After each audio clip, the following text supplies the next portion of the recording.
Hello hi friends, ನಮಸ್ಕಾರ. Welcome to my channel. ನಾನು ಲಕ್ಷ್ಮಿ. ನನ್ನ ವಿಡಿಯೋ ಹೊಸದಾಗಿ ನೋಡ್ತಾ ಇದ್ರೆ ಸಬ್ಸ್ಕ್ರೈಬ್ ಮಾಡಿ, ಅದರ ಪಕ್ಕದಲ್ಲೇ ಬೆಲ್ ಬಟನ್ ಐತೆ, ಅದನ್ನು ಪ್ರೆಸ್ ಮಾಡಿ.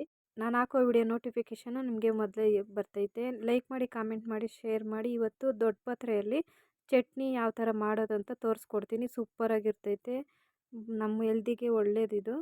ಇವಾಗ ಒಂದು ತವ ತೊಗೊಂಡಿದ್ದೀನಿ, ಅದಕ್ಕೆ ಒಂದು 2 ಟೇಬಲ್ ಸ್ಪೂನಷ್ಟು ಎಣ್ಣೆ ಹಾಕ್ಕೊಳ್ತಾ ಇದ್ದೀನಿ.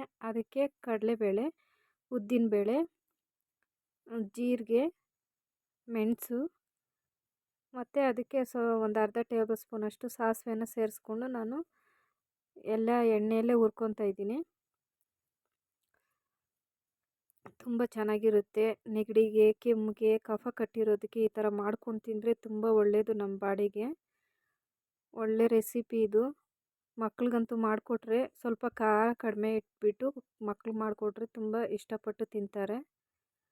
ಚೆನ್ನಾಗಿ ಫ್ರೈ ಮಾಡ್ಕೊತಿದ್ದೀನಿ. ಅದಕ್ಕೆ ನಾನು ಇವಾಗ ಬ್ಯಾಡಗಿ ಮೆಣಸಿನ್ಕಾಯಿ ಒಂದು 3-4 ತೊಗೊಂಡಿದ್ದೀನಿ.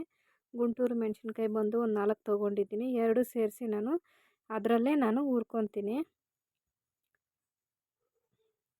ಅದು ಸ್ವಲ್ಪ ಕಲರ್ ಚೇಂಜ್ ಆಗ್ತೈತೆ, ಅವಾಗವರೆಗೂ ಹುರ್ಕೊಬೇಕು. ನಾನು ಒಂದು ಗಡ್ಡೆಯಷ್ಟು ಬೆಳ್ಳುಳ್ಳಿ ತೊಗೊಂಡಿದ್ದೀನಿ.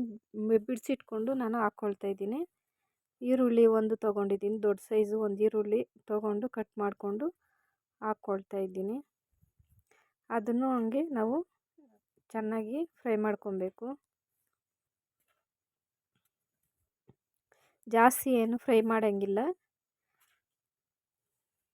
ಫ್ಲೇವರು ಹೋಗುತ್ತೆ. ಅದು ಚಟ್ನಿಗೆ ಆ ಥರನೇ ಹಾಕಿದ್ರೆ ಚೆನ್ನಾಗಿರ್ತೈತೆ. ದೊಡ್ಡ ಪತ್ರೆ ನಾನು ಒಂದು 4 ಎಲೆ ತೊಗೊಂಡು ಹಾಕ್ಕೊಳ್ತಾ ಇದ್ದೀನಿ. ಜಾಸ್ತಿನೂ ತೊಗೋಬೋದು, ಮೀಡಿಯಮಕ್ಕೂ ತೊಗೋಬೋದು. ಕರಿಬೇವು ಸೊಪ್ಪು ಸ್ವಲ್ಪ ತೊಗೊಂಡು ಹಾಕ್ಕೊಂಡಿದ್ದೀನಿ. ಹಸಿ ಕೊಬ್ಬರಿನ ಒಂದು ಅರ್ಧ ಕಪ್ ತೊಗೊಂಡು ಹಾಕ್ಕೊಂಡಿದ್ದೀನಿ.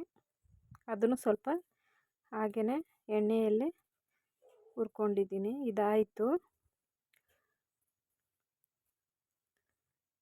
ಇವಾಗ ಇದನ್ನು ನಾನು ಒಂದು ಜಾರಿಗೆ ಹಾಕ್ಕೊಂಡು ಮಿಕ್ಸಿಗೆ ಹಾಕ್ಕೊಳ್ಬಿಡ್ತೀನಿ. ಇವಾಗ ಸ್ವಲ್ಪ ಹುಣ್ಸೆಹಣ್ಣು ತೊಗೊಬೇಕಷ್ಟೇ, ಜಾಸ್ತಿ ಏನು ಬೇಡ.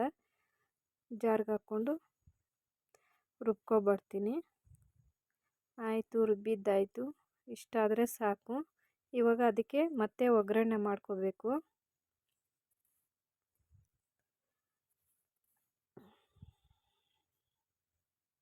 ಸ್ವಲ್ಪ ಎಣ್ಣೆ,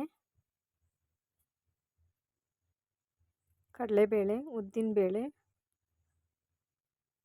ಸ್ವಲ್ಪ ಹಂಗೆ ಎಣ್ಣೆಯಲ್ಲೇ ಫ್ರೈ ಮಾಡಬೇಕು.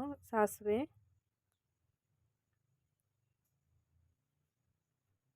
ಇವಾಗ ಸ್ವಲ್ಪ ಕರಿಬೇವು ಸೊಪ್ಪು ಅಷ್ಟೇ ರುಬ್ಬಿರೋದನ್ನು ಅದಕ್ಕೆ ಸೇರಿಸ್ಕೊಬೇಕು.